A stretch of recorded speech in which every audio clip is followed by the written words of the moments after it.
Welcome to Real Vermont News. Today, we're looking into what might well be the most frightening authoritarian bill ever introduced into the Vermont legislature, the Global Warming Solutions Act.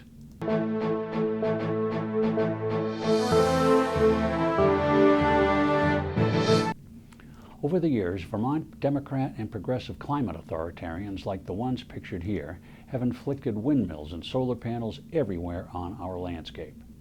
They've attempted to impose various carbon taxes on us too, including the new Transportation Climate Initiative, or TCI. And they have raised and spent millions of dollars every year on boondoggles like Efficiency Vermont, bike paths, and electric car subsidies, while allowing the condition of our roads to deteriorate. The list of expensive climate alarm foolishness they've enacted goes on and on. But the worst climate bill ever, or maybe just the scariest bill of any kind ever, is their new Global Warming Solutions Act. Legislative climate authoritarians are pushing this bill right now at the State House, and it has been deliberately designed to upend our rural way of life and dramatically diminish our personal freedom so tiny Vermont's left-wing politicians can say they're doing their part to stop global warming. Their bill does this by giving enormous authority to a 22-member unelected supergovernment called the Climate Council. No more voluntary emissions goal. This unelected Climate Council will have the legal authority to demand that state agencies regulate everything about our lives that might reduce carbon dioxide emissions until we emit 40% less carbon dioxide in 2030, just 10 years from now, than we produced in 1990. And today we're 16% over that 1990 level. Think about that arithmetic.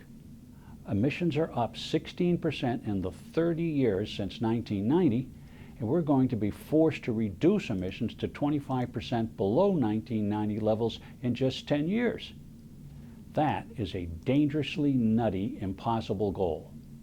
And it will have no impact on global temperatures because Vermont covers just 5/1000ths of 1% of the Earth's surface.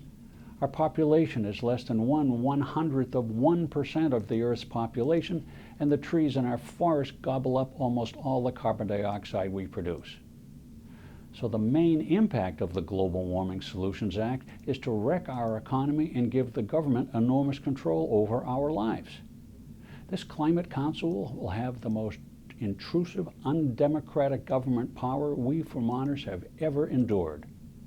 Unfortunately, almost every Democrat and progressive legislator is in favor of doing this. So it's urgent that we tell them we like our life in the Green Mountain State and we will not accept life in their new Green Police State.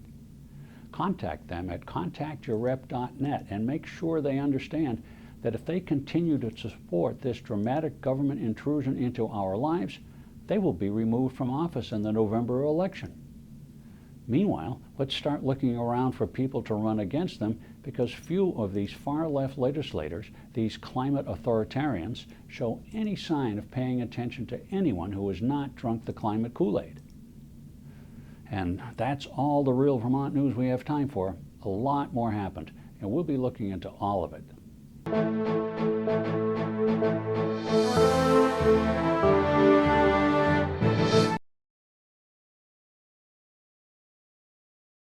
Paid for by Rescue Vermont Political Action Committee.